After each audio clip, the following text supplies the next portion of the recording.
Avec le troisième port français sur son territoire, la communauté urbaine de Dunkerque profite d'un emplacement stratégique au carrefour de l'Europe. Adossée à un littoral exceptionnel, 200 000 personnes vivent sur ces terres autrefois recouvertes par la mer. Ce que j'aime dans ma région, c'est l'accueil, la diversité des paysages. On profite de nos plages, de nos grandes plages de sable. J'aime tout. L'atmosphère, puis ensuite la mer et la proximité avec des grandes villes du Nord. Une ville où on trouve de l'aide, du lien social et de la chaleur humaine. Depuis ses origines, le Dunkerquois a tissé une relation unique à l'eau. Mais avec l'accélération du changement climatique, cette ressource devient peu à peu source d'inquiétude. Élévation du niveau de la mer, inondations et même sécheresse, les menaces se conjuguent désormais au pluriel. Voici comment les hommes et les femmes du territoire s'adaptent au quotidien pour faire face à ces nouveaux défis.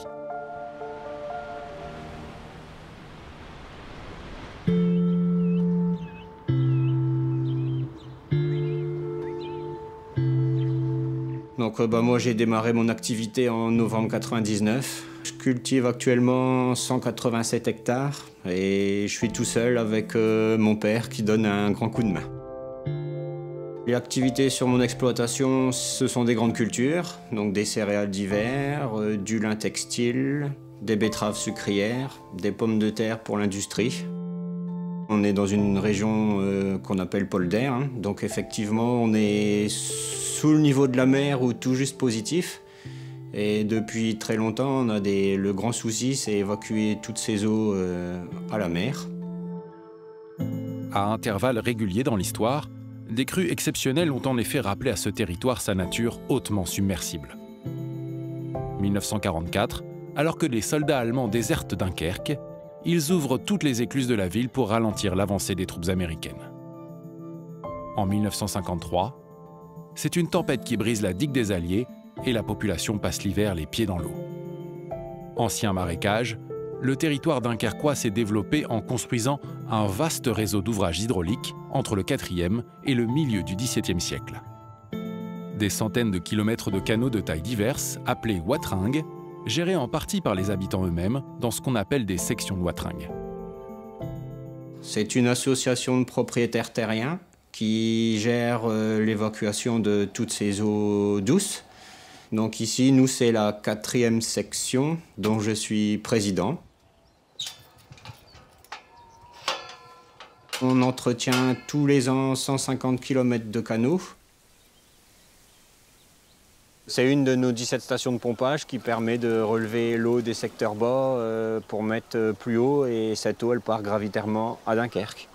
Bah, celle-ci, je pense qu'on doit être sur du 2500-3000 m3 à l'heure de capacité de pompage.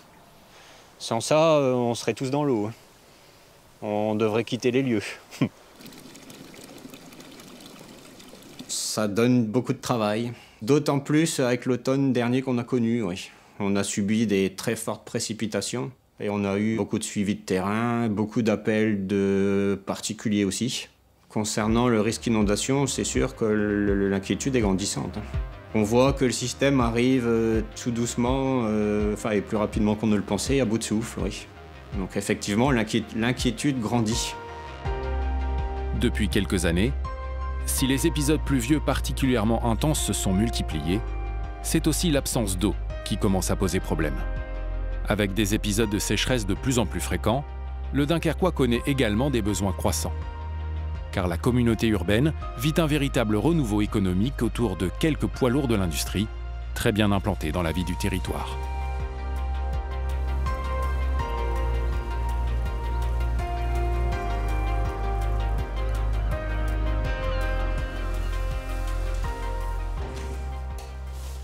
Je travaille à Aluminium Dunkerque et je suis responsable environnement du site. Alors je vis depuis un moment à Dunkerque. Je suis arrivée en 2003. Dans le Dunkerquois, par rapport à d'autres bassins industriels, les choses se passent peut-être de manière plus harmonieuse, si on peut dire ça comme ça. Et je pense que dans la culture des Dunkerquois, cette culture industrielle, elle est présente depuis très longtemps.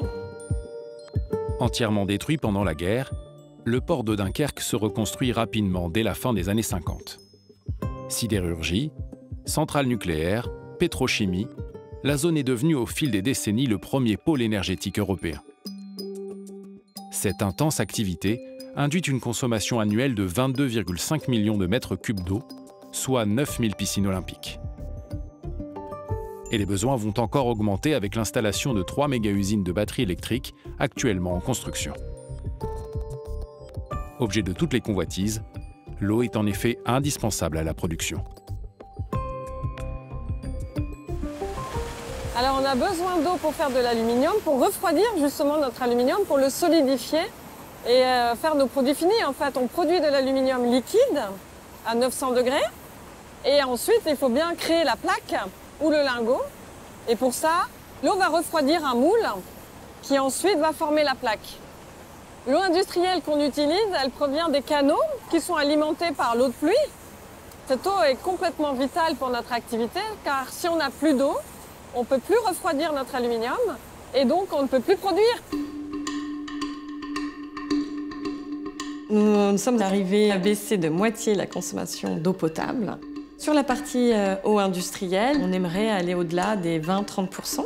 Et après, on travaille beaucoup sur des projets de reuse, c'est-à-dire de recycler nos eaux. Il faut également que l'ensemble des industriels, alors là du Dunkerquois, arrivent à baisser leur empreinte en matière de consommation d'eau. Parce qu'on va être de plus en plus nombreux, on se réindustrialise, c'est merveilleux. Et donc, pour tous rester là, il va falloir qu'on maîtrise cette consommation. Confronté à des choix stratégiques, la gestion de l'eau dans le Dunkerquois s'accompagne d'une certaine inquiétude pour sa population.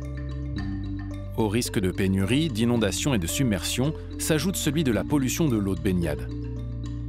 Une question sensible pour des habitants viscéralement attachés à leur littoral.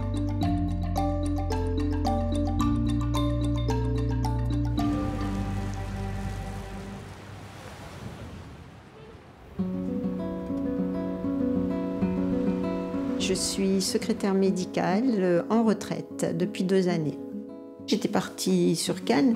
Je suis revenue sur Dunkerque parce que j'avais des repères, parce que la mer me manquait, l'immensité de la mer me manquait, et puis la digue. La digue à Dunkerque, c'est sacré.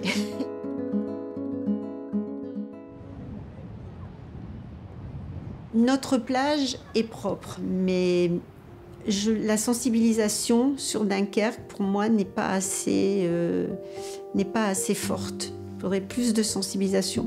Moi, depuis début 2024, j'ai décidé de nettoyer ma plage et les dunes. Il faut sensibiliser les gens à remonter leurs déchets, parce qu'ils jettent tout sur place. Et je m'en rends compte, j'essaye de sensibiliser les gens avec des vidéos. Donc voilà, j'aime bien faire un petit peu le point de mes ramassages. Donc du polystyrène, beaucoup de plastique, beaucoup de canettes ce matin. Donc il y en a pour tous les goûts, donc voilà. Je ramassais les coquillages avant, j'en ai énormément, j'en ai quelques-uns. J'ai fait des petites décos comme tout le monde. Mais maintenant j'ai laissé les coquillages et non, je ne peux pas, j'y arrive pas. De marcher, de laisser les bouteilles là qui vont repartir avec la marée, c'est pas possible. Dans le sillage du renouveau de l'agglomération, Dunkerque voit sa population augmenter. Le quartier de la Pointe des Alliés et ses 126 logements sortiront de terre d'ici 2030. Pour les collectivités, au-delà des expertises, l'une des clés de la réussite repose sur la compréhension et l'adhésion de la population aux chantiers engagés. À Dunkerque, la recherche POPSU Transition incarne cette démarche sur le terrain. Bonjour Xavier. Bonjour.